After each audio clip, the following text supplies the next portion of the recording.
Come to the most awaited session of the day, the PS Ramani Oration. May I invite the chairperson for the session, Professor A.K. Mahapatra, Dr. Ashish Pathak, and Dr. J.K.B.C. Parthiban, to kindly chair this oration.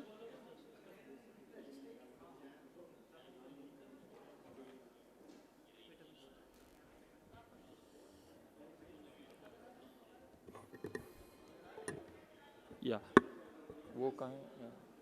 Hello. I think call everybody. I think if you are not starting Dr. Ramani Oration, why Dr. Ramani Oration? Anybody can tell? He is the founder member of Neurotrauma and the founder secretary of Neurotrauma. And he is most respected person in, नहीं? Don't you think that? And Dr. Ramani का तो oration में लोग नहीं है, गप्पे मार रहे. That means we do not understand our history and our current status. Anyway, we'll start. Yes. I think it is a great tribute that we should talk about Dr. Ramani. Dr. Parthiban, please, yeah. Because we will have a short video, sir, on the oration. I think it is worth because it's very, very... No, Kindly play the video of the oration, please.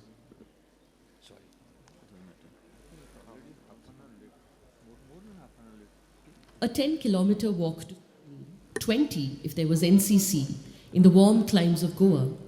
Nothing, not even arduous treks or hunger, could distract Dr. Premanand Shantaram Ramani from his pursuit of studies. He stood second in the state and first in his school. Dr. Ramani went on to become one of the country's top neurosurgeons and the father of neurospinal surgery in India.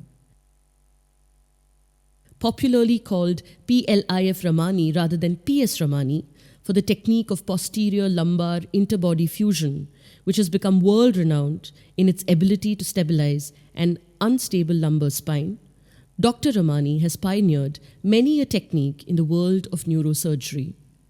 Dr. Ramani retired as professor and head of the Department of Neuro and Spinal Surgery, LTM Medical College and Hospital, Sion, Bombay. He is a consultant neuro and spinal surgeon to Leelavati Hospital and Research Center, Sushrusha Citizens Cooperative Hospital, and Air India. He is the first Asian recipient of the prestigious Paul Busey Award from the University of Chicago. Hungary has a postage stamp in his honor. Cirebon in Indonesia has an operation theatre block dedicated to him, and in Goa, a road has been named after him. He has published 17 textbooks of medicine, in which 3 textbooks have been published for the World Federation of Neurosurgical Societies Spine Committee. In keeping with his need to give back to society, his ancestral home is now a library of 10,000 books. It is my extreme honor to introduce the oration on philanthropist, esteemed medical practitioner, and visionary, Dr. Premanand Shantaram Ramani.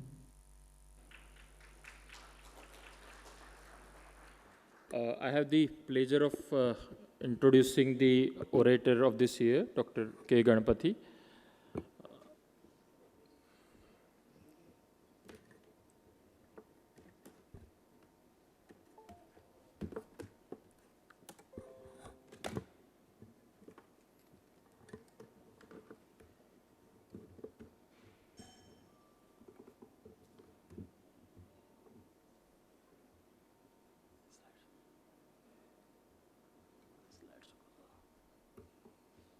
तो नीचे आपको 45 minute 45 minute लगेंगे आपको नहीं 5 minute doctor Krishnan Ganpati slides please. Dr. K. Ganapathy is born in Madras in December 1950. He graduated from Madras in 1975, then did his MS neurosurgery also from Madras and passed out in 1980. Plethora of degrees to his name, FACS, FAMS, FICS, and a PhD also. Many firsts to his credit. The first in South Asia to start and develop a stereotactic radiosurgery program in 1995. First in South Asia to start and develop a clinical telemedicine. First in South Asia to get a PhD in neuroimaging way back in 1990. So, a man of many facets. development of new specialties in India. He has been instrumental in developing these subspecialties of stereotactic radiosurgery and telemedicine in India.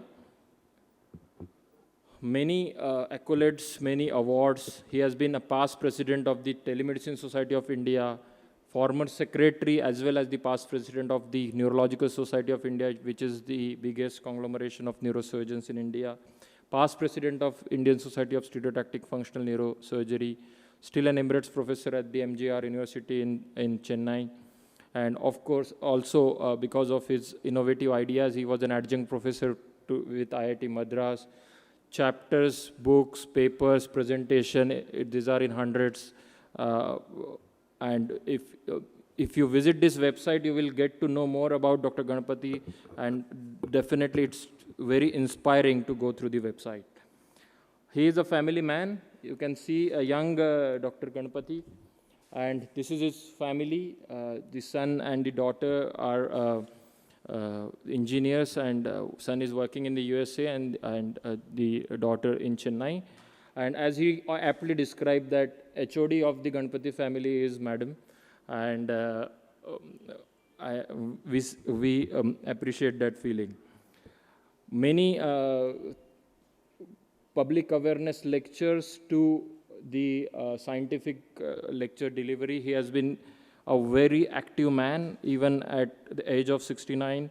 Now he is young and athletic as before. Important social contribution, in addition to definitely medical contributions, have been regarding the cadaver organ transplant. He was also featured in a documentary which is developed by the I&B ministry regarding the awareness about cadaver organ transplant. Of course, head injury awareness and helmet use. He has been instrumental in propagating these habits. So it's an honor for us, sir, to welcome Dr. Ganapathy for this oration.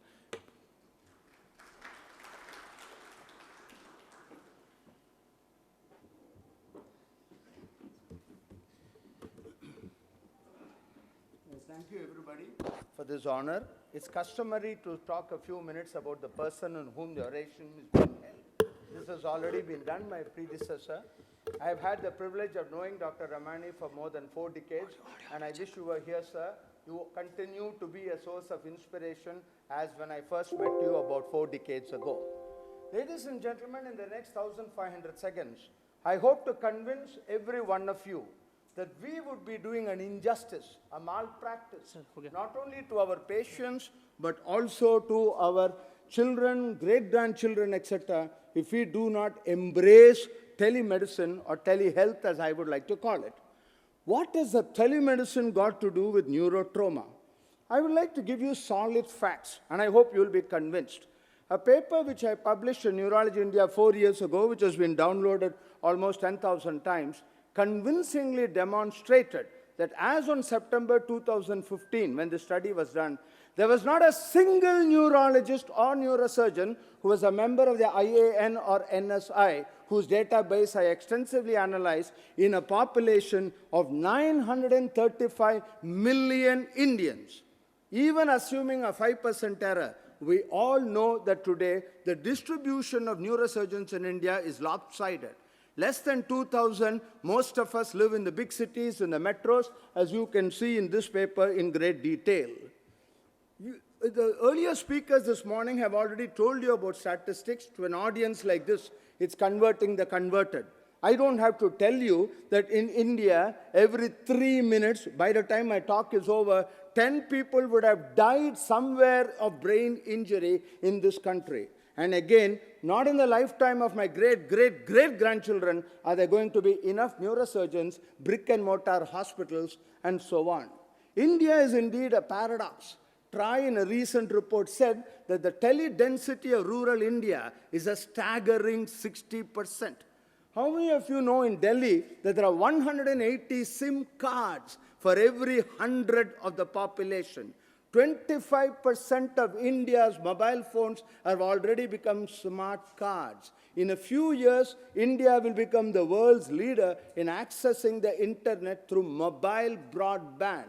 Jio recently announced what, if it comes through, is going to totally disrupt the telecommunication industry, not just of India, of the whole world. When I ventured, I want to spend a minute or two on history. Before that, let us be on the same page. I want you to understand what exactly I mean by telemedicine. Telemedicine is a broad term which encompasses the remote healthcare or delivery of healthcare services where distance is a critical factor by all healthcare professionals. It presupposes that you have hardware, software, connectivity, and of course today, neurosurgery particularly, I belong to the BC era, before computers and before Christ are one and the same. My teachers taught me to listen to a patient and make the diagnosis. Listen, listen, listen. That's what Sir William Osler said 7 decades ago, and that is what I was taught. But today's young doctor wants CT scans, MRI images, and whatnot. Therefore, any telemedicine facility which you have must have the capability of acquiring these images, storing these images, retrieving these images, and the ability to digitally manipulate these images on your smartphone exactly as your radiologist would do in a quaternary care center. This, of course, requires some amount of orientation, training, customization. A solution is not a solution unless it is universally available to everyone, every time, everywhere. As your hair grows white, over the last 10 years, I have realized that intraoperative MRIs is not the only solution. How many people in India can afford to be operated by an intraoperative MRI? Therefore, as neurosurgeons, it is essential that we extrapolate the special skills we have to much more of the population. Not for a moment am I suggesting, and I certainly am not going to go and settle down even in a tier 2 town, let alone a village, for a simple reason that I don't have infrastructure. But today, as I will demonstrate to you, modern technology has made my presence virtually available to anyone, anytime, anywhere, cost-effectively. Gone are the days when distance used to be a criteria. As one management guru said, geography has become history. And I'm going to show you all this with clinical examples. Of course, the last 2 years has witnessed a phenomenal explosion, and today we are talking of regulations. The pre-lunch session, there was a session on medico-legal. Maybe I'll spend a minute or two on medico-legal implications of virtual consultation and so on. Most important, ladies and gentlemen, I do not want you to make the mistake which I made. I think sharing mistakes is much more important than gloating over all the good things you have done. We were never, ever future ready 10 years ago. But I have made that mistake, and today, whatever I do is not for August 2019, it is for December 2025. You have to be future ready. What today looks preposterous would become very normal in a few days. It was on September the 16th, 1996, that I first heard of the word telemedicine. I was introduced to this word by Professor Srivatsan, who changed my entire life. Looking back, it then commenced a love affair, which over the last 2 decades has taken its toll. My first wife is often relegated to number 3.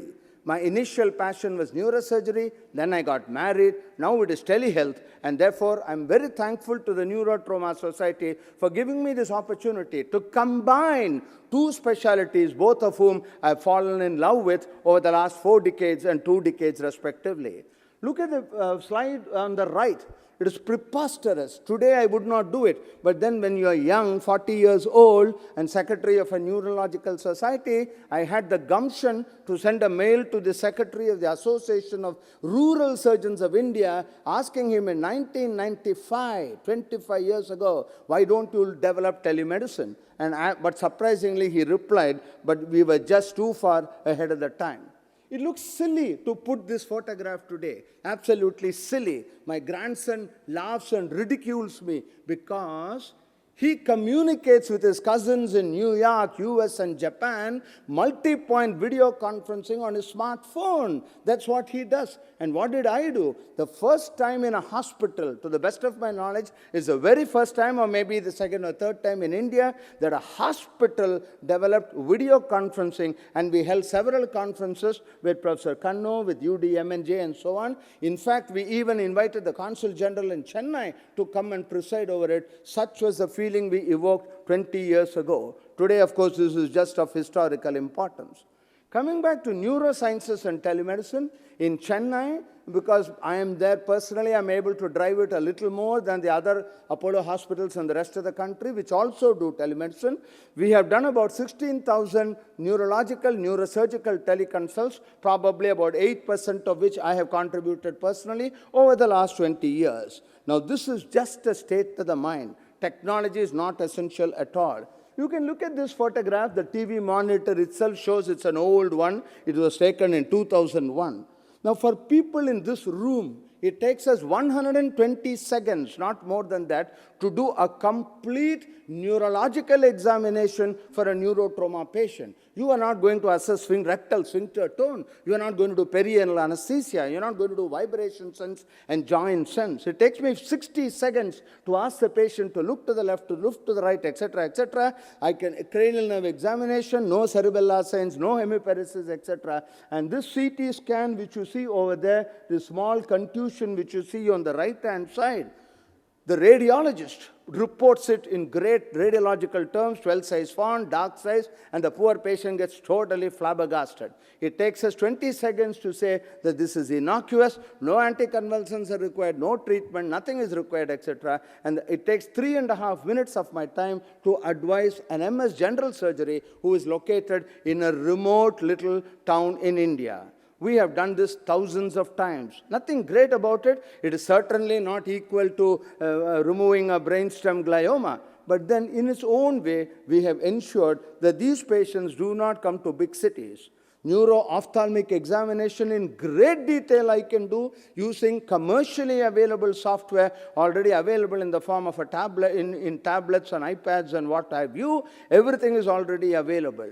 Today, the only thing I can't do is to physically touch a patient. And believe me, none of us in this room are going to take a decision on further line of management only on touch. Even touch I can do. And how do I do it? A peripheral nerve examination like this, 950 miles away. I ask the family, I ask the patient to take a pin, to take a cotton, and then with an ordinary webcam, with an ordinary camera, I ask her to go to C5, C6, C8, T1, so on, and I have enough neurological examination to tell me whether this patient has got a peripheral nerve or a brachial plexus injury. Yes, I can't do reflexes in a home atmosphere, but I can certainly evaluate the reflexes with my paramedics and nurses, which I have in other centers. Now just look at this. Every one of us see several patients a week on follow-up. Follow-up of head injury is very, very common among all of us. And no head injury occurs 100 meters outside a quaternary care hospital. They occur 50 kilometers away, 500 kilometers away.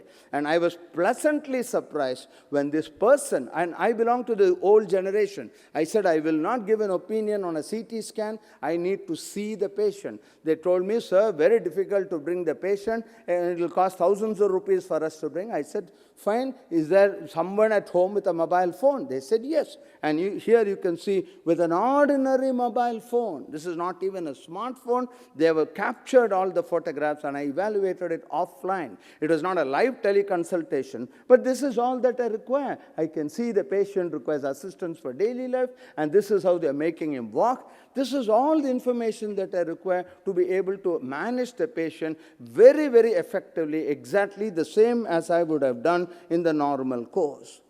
This photograph was taken at 14,000 feet height in the Himalayas, temperature minus 30 degrees centigrade at Kaza in Lahul and Spiti, where I run a public-private partnership with the government of Himachal Pradesh. For the last 3.5 years, we have been operating, we have published this, and this has been cited by at least 20 different people. Google Scholar cites this as a citation, and more than 1,200 tele-emergencies we have dealt with in the last 3 years. Nowhere in the world will you get a cardiologist to review an ECG at 10 o'clock at night, minus 30 degrees centigrade temperature, and with troponin, we have point-of-care diagnostics. With a drop of blood, I know whether cardiac enzyme is elevated or not, and my cardiologist initiates thrombolysis. We have treated neurological stroke in evolution as it happens. May not be directly relevant to neurotrauma, but just to tell you, this is the power of telemedicine. And all that I require is just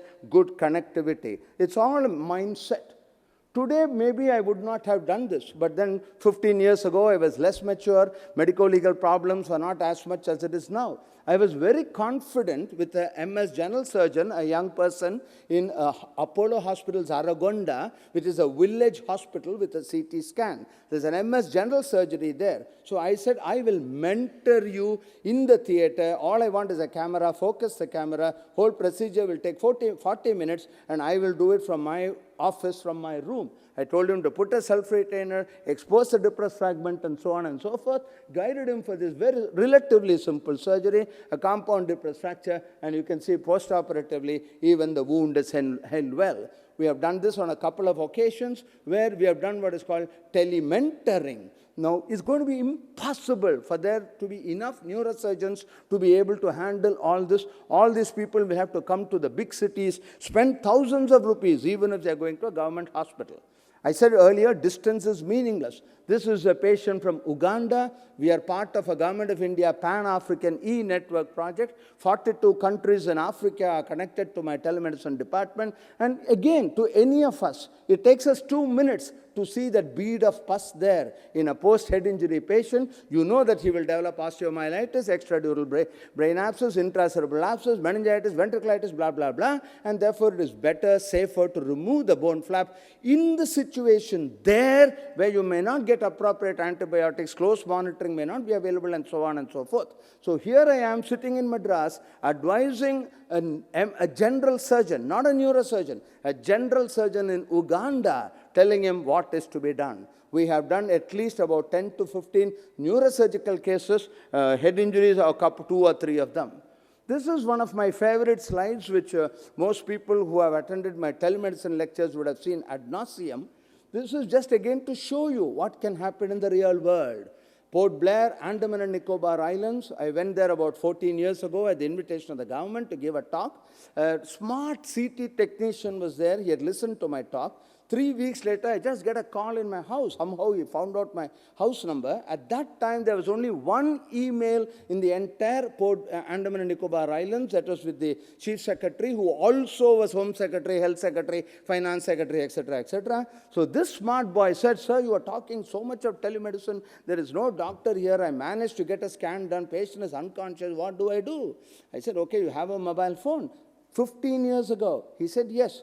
I said, okay, do you have a video? He said, no. I said, go get a camera with a video. And then I was able to see whether the pupil is reacting to light or not. And this is all that I require. Small temporal lobe contusion, ventricles are compressed, intracranial pressure is increased. I mean, all of us know what to do. In those days, we gave Manitron. And from my house, I told an MBBS doctor how to manage this patient. And one of the pleasantest moments in my life was a couple of weeks later.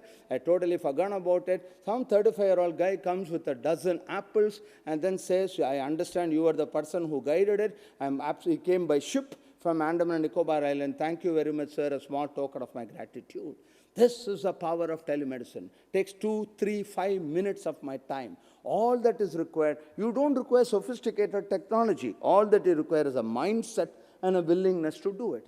Again, white hair has a lot of advantages. I took the full responsibility 2 years ago or 3 years ago, I don't remember. So I told, somebody contacted me. I said, you write in the case record, discussed with Dr. Ganapathy, senior consultant neurosurgeon, Apollo Hospital, Chennai. In my view, and I asked him to open quote, this patient is not going to survive. There is no purpose in transferring him to a tertiary care institution. Nothing can be done. And exactly as predicted, he was jaw breathing. 15 minutes later, he developed an irreversible cardiac arrest.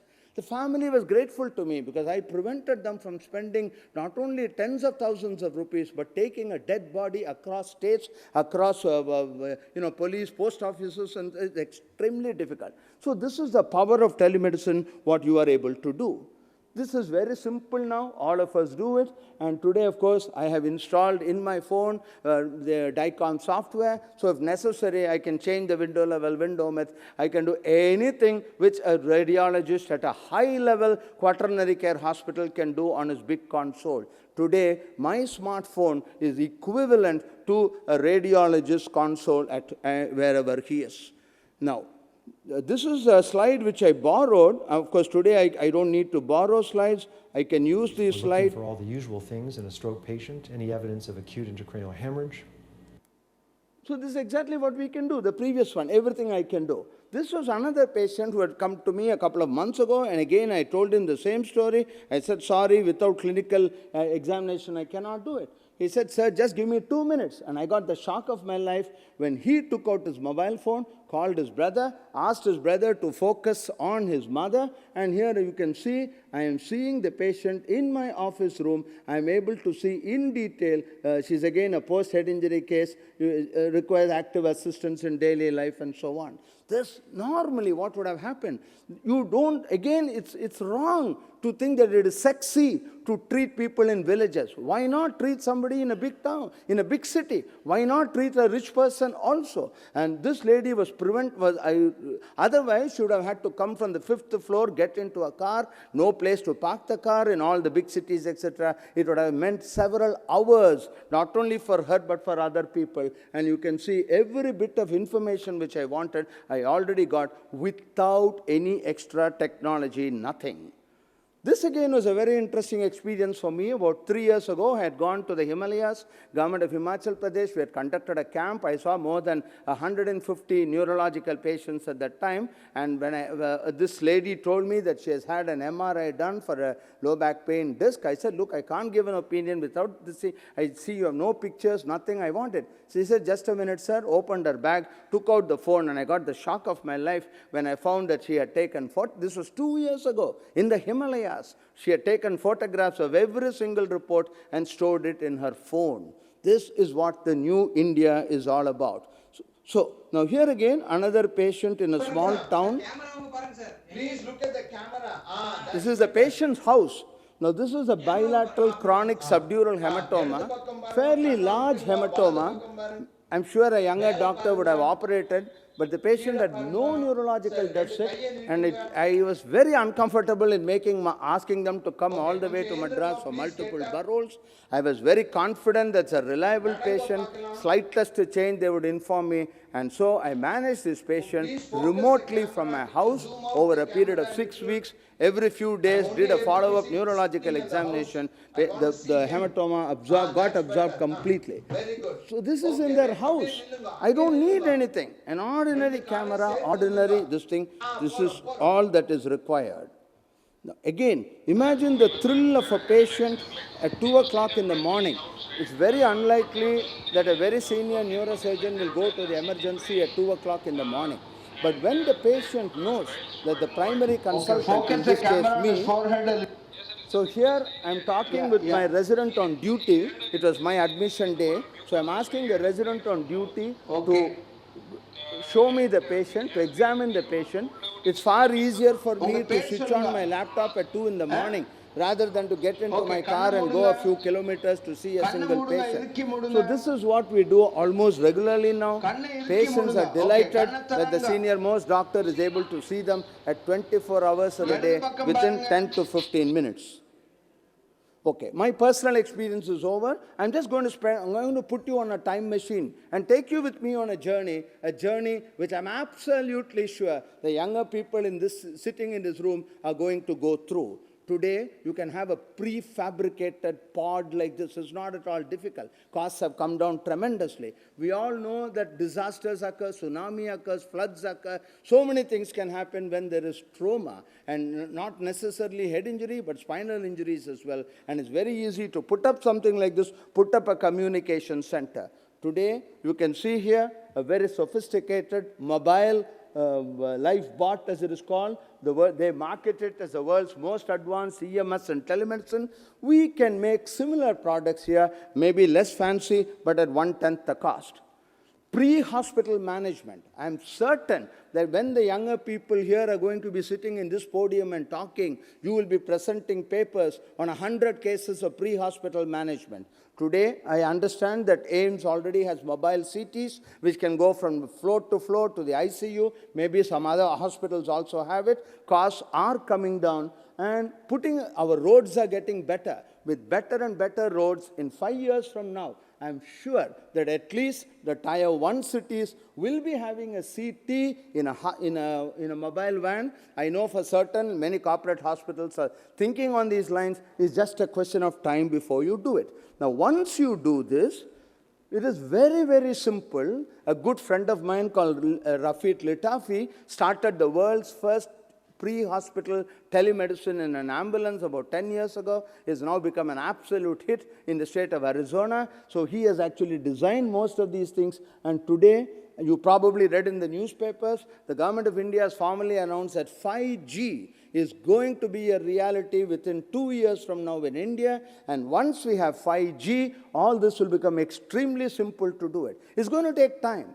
When I started telemedicine 20 years ago, everybody laughed, poo-pooed, ridiculed me. But 2 years ago, 3 years ago, the government of India, several state governments have formally accepted that telemedicine is the only way we can bridge the urban-rural health divide. Similarly, I'm absolutely certain that what today looks theoretical is going to be available even in India. This morning, we saw the portable ventilator indigenously made at AIIMS, and now, this is something which, again, the Department of Biotechnology is funding. I feel that in another 2 years, we would have achieved clinical trials, etc. The slide speaks for itself, interleukin, surrogate marker in a blood. Imagine if you can diagnose neuronal injury with a 95% specificity and sensitivity with a drop of blood. You don't even require intravenous blood for this. And once you do this, this will be a fantastic teletriage screening mechanism to decide on which patient needs to go for a CT. Today, we all know that even a mild head injury, patient is immediately transferred to a big hospital. Unnecessary transfers can totally be reduced. It's again just a question of time before this really comes. I would like to, these are 2 slides which I made from work done by a good friend of mine, Wing Commander Lavanyan, a medical doctor who's fully involved in health informatics and telemedicine. Single-handed, he had designed this with his team, and this is absolutely fantastic. I can see this. This morning also, we saw a photograph of narrow streets and motorcycle ambulances. So this is what we require today, innovation. I'm not talking of CT-enabled huge Greyhound type of buses. They are very expensive, but this costs just about 2 to 3 lakhs, and this is what you can see. This can go into the remotest village of India, and all this has got telemedicine connectivity, and with the associated spinal injuries can be treated prophylactically, etc., and we will know exactly what is going to happen. The 130 million square foot trauma room, this is the future, where I foresee the day when, let us take AIIMS Delhi, for example, the emergency ward is connected to maybe 100 hospitals, 100 tertiary or secondary hospitals, not necessarily having an intensivist or a neurotraumatologist, but they can be connected, and you will know what exactly is to be done. Many papers have now started coming recently. For lack of time, I'm not going into it, but you can see tele-intubation. There is a course on tele-intubation in some of the trauma centers in the US, and this is what is going to happen in reality. This was one of the papers which I had published in Clinics in Neurosurgery. This was a paper I was referring to, Tele-Emergency Services in the Himalayas, which is now quoted very often. I was absolutely thrilled that the American Association of Neurological Surgeons several years ago have given a position statement on telemedicine, and they have formally recognized that, I read, quote, the AANS and CNS support appropriate use of telemedicine and telehealth technologies to maintain our high quality of standards care. Drones, again, we are doing some experimental work on this. If everything goes well, within a year or so, we will be using one of the first drones. Drones have already been used in Dehradun, Haridwar, Rishikesh, not in Delhi and Bombay and Madras, but in these places. It's just a question of time before drones start getting into a part of practice. Organ transplant. Part of any trauma surgeon, particularly in a tertiary hospital, is to declare brain death, unfortunately. And neurosurgeons, most brain death, most organ transplants are contributed following brain injuries. So here again, organ transport is critical, and the government is already funding several studies on designing transport containers where drones will be able to carry instead of depending on a car. For the last couple of years, I've been convinced that patient empowerment or knowledge empowerment, promoting health literacy, is much more powerful than surgery or medical management. With this in view, we have a tie-up with M.S. Swaminathan, a very well-known person, research foundation. More than 25 villages are connected to my department. Twice a month, we give talks. More than about 20 people per village participate in this talk. About 30,000 people have attended these talks, and this include 3 or 4 talks on head injury and what are the consequences of head injury. I may be biased. I may be biased for telemedicine and neurotrauma, but again, you can see the hype cycle for emerging technologies. All this passes through a period of inflated expectations, a trough of disillusionment, and finally, it settles down and we use appropriate, cost-effective, need-based technology. Technology should not go in search of an application. Lars Lexell once remarked, a fool with a tool is still a fool. It is not the technology that is important, it is the person behind the technology. Ladies and gentlemen, I was born as Homo sapiens.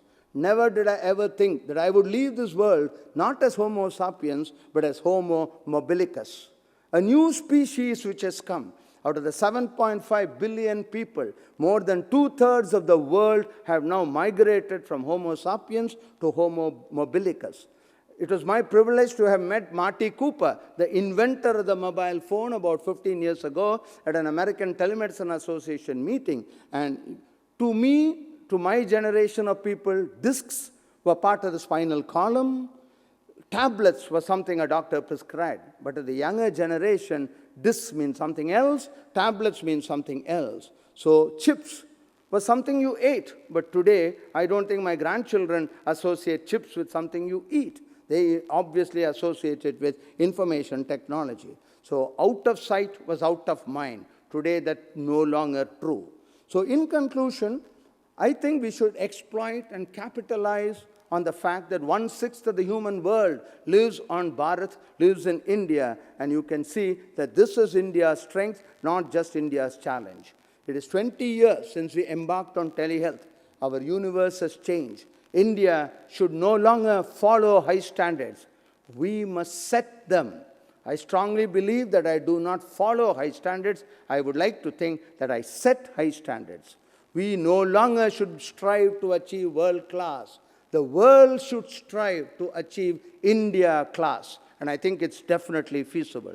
Nothing can stop an idea whose time has come. It has taken 2 decades, but the last 2 years have suggested that the time has now come, and I'm very optimistic that telehealth will be an integral part of the healthcare delivery system, whether it belongs to a neurotraumatologist or a cardiologist. Again, I salute Neurology India for their forward thinking. A special edition on extraterrestrial neurosciences was brought out a couple of months ago. And here again, in 2 weeks from now, Chandrayaan-2, Vikram, is going to land. Vikram is going to land on the moon. 98% of this is totally indigenous. And again, if there is anybody here who's about 25, 30 years old, believe me, he may or may not remember this talk, but I'm certain he will get a telephone call saying a head injury has taken place in the orbital station, in the interplanetary orbiting station 40 years from now. The first head injury has already taken place but from an astronaut who was in the orbital station, who spent 642 days there. It's just a question of time, maybe 40 years from now. It may look ridiculous today, but that was how ridiculous it looked 20 years ago. Would any of you have thought that multi-point video conferencing is possible on a smartphone? No. Similarly, we will be treating head injuries in outer space. Indian astronauts will be getting head injuries, maybe not in my lifetime, but definitely in the lifetime of my grandchildren. So finally, ladies and gentlemen, the top slide, as you would have guessed it, the two young infants on the topmost left are busy preparing for the NEET examination. But more important are the pictures on the right. You see the octogenarians there absolutely at home with a laptop and a PC. This is modern India. We have already 100% IT literate in one district in Kerala. UNESCO has formally recognized this. No district anywhere in the world can claim 100% computer literacy. And again, robots are not something theoretical. The City Union Bank is already employing robots in Bangalore and in other places. There are 2 restaurants in Chennai. I don't know about Delhi, Bombay. I'm sure it is there, where robots are already serving dishes. So this is what is going to happen, and we need to be future ready. So thank you once again for giving me this opportunity.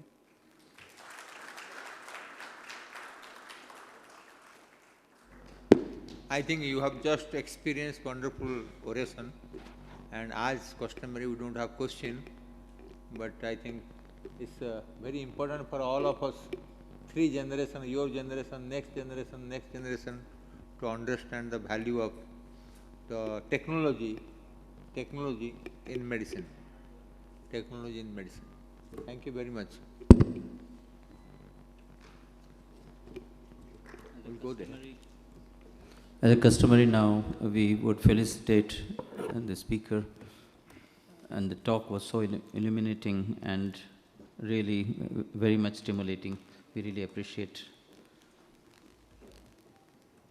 Well, thank you, Professor Ganapathy, for that wonderful deliverance of Professor P.S. Ramani oration. Now, may I request the chairperson to felicitate Professor Ganapathy. Professor Ganapathy.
So